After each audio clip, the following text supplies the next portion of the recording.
Hi guys, welcome back to our video again. So in this video, we gotta do some alteration to the suspension of this G310GS. We will be lowering the bike with a new set of front spring and also the rail shock. As we know, the stock seat height is really tall, it's 800 over cm. So if you are let's say less than a 170 kind of rider, it will be quite challenged for you to actually put both feet on the ground. So that's the reason why we want to swap the suspension to make this G310GS lower. So what we gotta do is just measure it with static slack. That means no rider weight on top, and see what's the reading. So it's about 814 static height. So we are not too sure after swapping out the suspension what will the height be. So we measure it again. So we make 2 more points of reference other than the seat height. We also make one at the handlebar. So we just leave it upright without any stand. So static weight. The handlebar to the center bolt here is 109 cm. And then we take a reference here. There's a marking where we cable tie this handle grip here.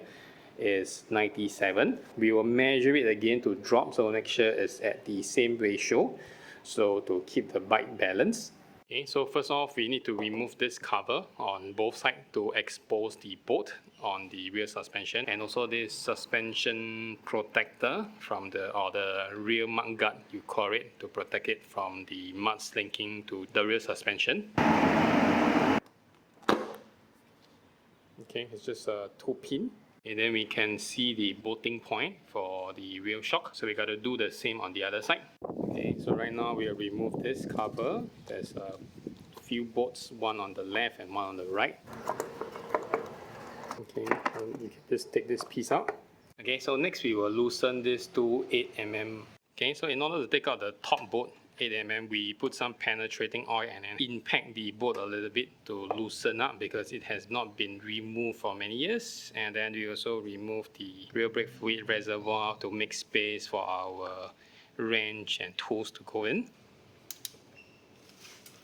Okay, we successfully removed the top bolt and then we dropped the rear wheel slightly. So right now we gotta remove the bottom bolt and just pull out the whole rear shock. So now the shock is free. You should be able to take it out. Wow, pretty heavy. Fairly easily. So we have taken out the old shock or the original shock from the G310. So right now we will open up this new YSS1 and take a look how it looks inside. Looks very similar. It comes with also a tools for adjustment and also some sticker, warranty card and stuff. So if we place them side by side, they really looks pretty identical. You can see it's slightly shorter as compared. So the original one eye to eye is about 315. The new one eye to eye is about 295. It's about 2 cm shorter. Okay, but before that, we'll just do some cleanup on this area since it's already freed up. So we also apply some waterproof grease into the eyelet. It doesn't rust, corrode or seize in the future. So something like this will do. So we'll slot in the top eye before we do the bottom, because if you put the bottom first, then there's a lot of weight to push up later on to hold the top. So we'll need both hands to do it. We'll be right back once we fitted this in. Okay, so we place the shock in. So what we need to do now is just put it in. Alright, so once we tighten the top bolt, just ensure that the suspension is still movable. The last thing you want to do is to over tighten this and then you restrict the whole movement of the suspension. So right now we are bolting in the bottom bolt. So what happened here is that we need to lift up the wheel. So we use 2 wooden blocks to lift it up permanently. And then it will be easier to align here, fine tune the bolt and slot it in.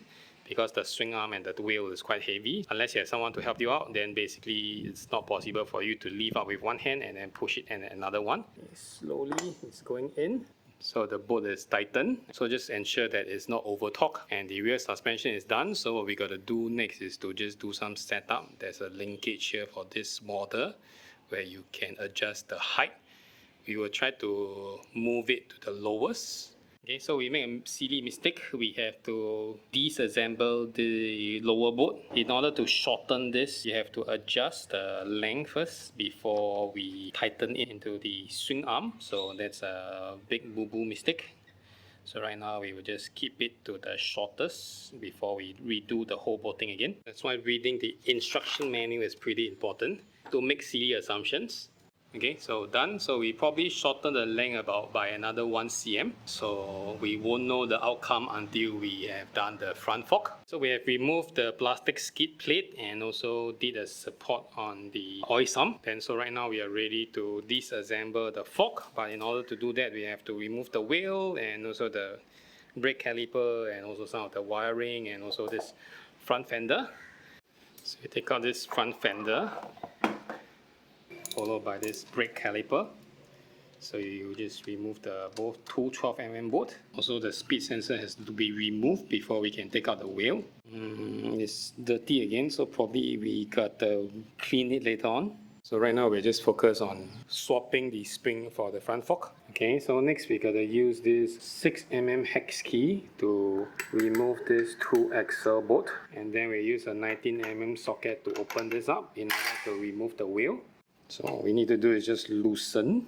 You don't need to take the whole bolt out because it's clamping towards this. So all we need to do is just to loosen the bolt. You can then loosen it. After we have removed the bolt here on this side, then we will loosen the pitch bolt on the other axle. So we can take the axle out. So all we need to do is just to tap out the axle. We can take the axle out with the wheel, and we'll move this wheel one side. Probably we gotta clean the rim later on. On the inner left tube, you will get this 4mm bolt. So you gotta remove this bracket in order to remove the whole ABS altogether away from the fork. Okay, so there you go. The ABS or the speed reader is here. So we'll start off with the top. Is a 6mm Allen key again, so we'll loosen the top bolt. What we need to do is just to loosen the top bolt. As long as the fork can be easily slide out, is good enough, so you don't need to remove the whole thing. So next, what we gotta do, we gotta crack open this, because if you don't later on, it's pretty hard to crack. So right now, the whole fork is being clamped stationary, so it's easier to crack open this. Okay, so the fork cap is a 17mm hex, so all I need to do is just to crack this open. So next, we will crack open the bottom fork bolt. So same thing, all we need to do is just loosen it, and then we should be able to slide out the fork. Okay, so we take opportunity to clean up the fork a little bit. So right now we gotta open up the top cap and drain out the fork oil. So we have opened up the fork cap, and then slowly we gotta move this down. Okay, interesting. So the right fork doesn't have any control. Then what we gotta do next is to pour out all the fork oil. So it's about 10K. It's not in a good shape already. Okay, so next we gotta crack open this damping rod. So the bottom here is actually 16 and the top is 17mm. So we will be right back, basically because we need both hands to crack this open. Okay, so once we loosen the nut, basically we can take the cap out and followed by this nut here.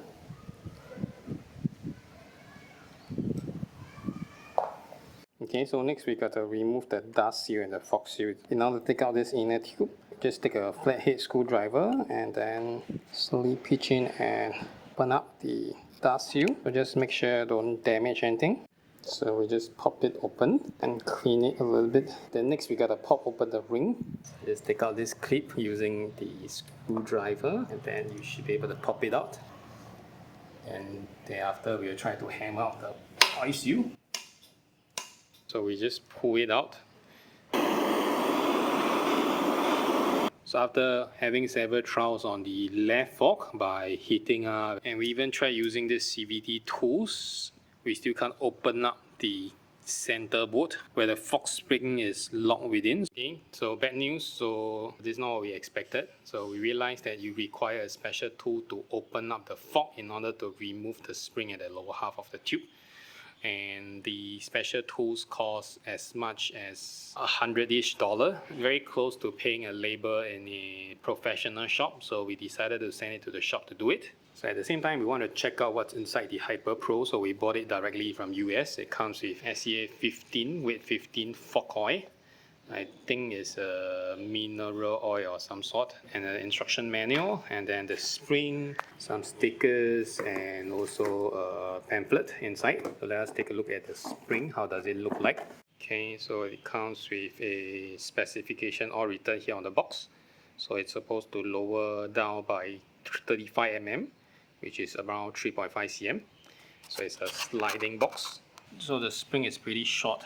It's 32 cm. You can see that half of it is empty. So that's the spring. And then based on the instruction manual, so this is on the top. This is at the bottom of the fork. Okay, we shall send it to the shop and see what they say and how much we gotta pay for the labor. So right now we'll move on to the right fork and see what's the mechanic inside. So we bought this special tools long time ago. Okay, the tools is basically to hold on to the upper tube. Okay, so in order to review the lock nut here, you have to pull this 2-pin down because we are doing it alone, so we don't have someone to press and hold it there for us to access the boat. So what we do is we use a ratchet strap. So we hook on it, and all we need to do now is just to tighten the strap. The tube is being loaded down. Then we have access to this pin. Using the same technique, 16 mm at the bottom, 17 mm branch at the top, and then we break free the cap. So once we release the tension, you can take out piece by piece. This is the spacer.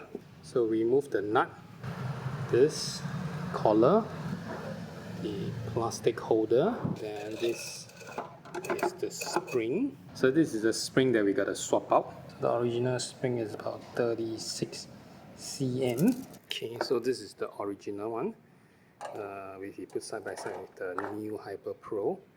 So this is the amount that is missing. It looks like it's about 5 cm, looking from this measurement here. So from what you can see here, inside is actually the damping rod.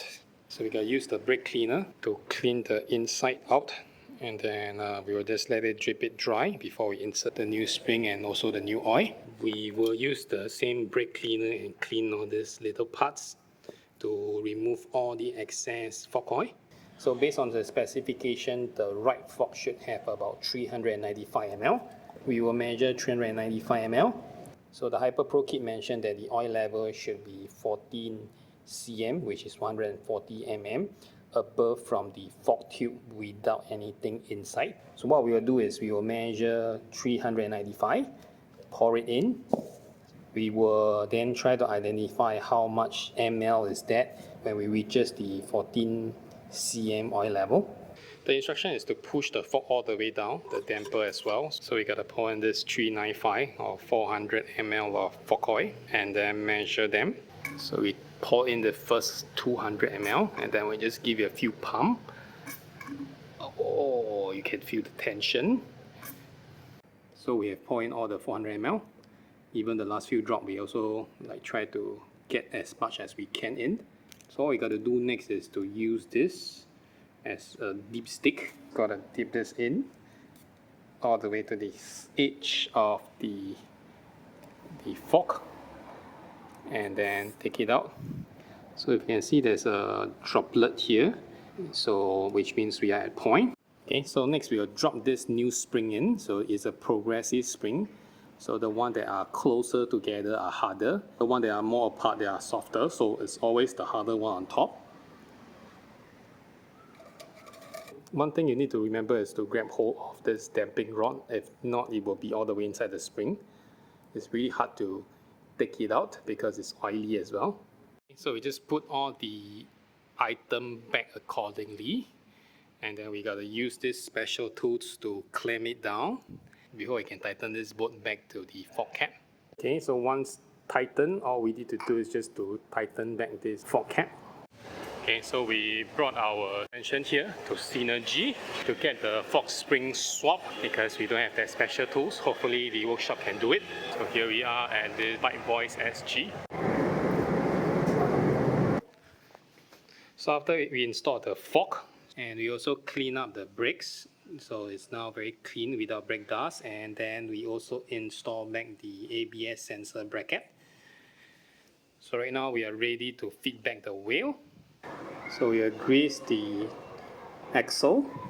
Okay, so we found out that it's close to impossible to do it alone by fitting in the wheel, at the same time aligning this disc brake into the gap of the brake caliper. So we removed the brake caliper and then we fitted in the wheel. Then we also lock back the speed sensor.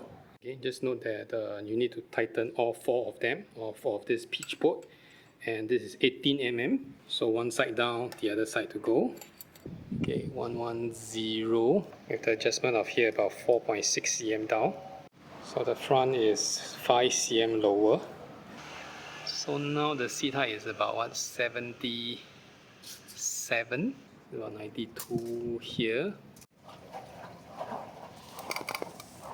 So now the side stand can't be engaged, so you probably have to shorten the side stand.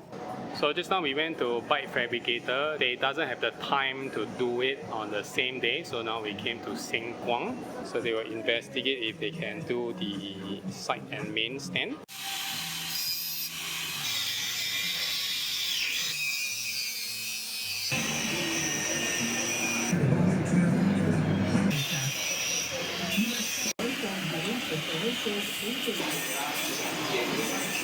So apparently we need to lower it even further. It's not sufficient, so-called suitable to the rider. Okay, so we are here back in Just Wheel to do the seat cutting. After the seat cutting, she's able to flat foot on either side of the bike, which makes her feel more in control and safer. So alright guys, that will be the end for this video. Hope to see you on the next one. Bye bye.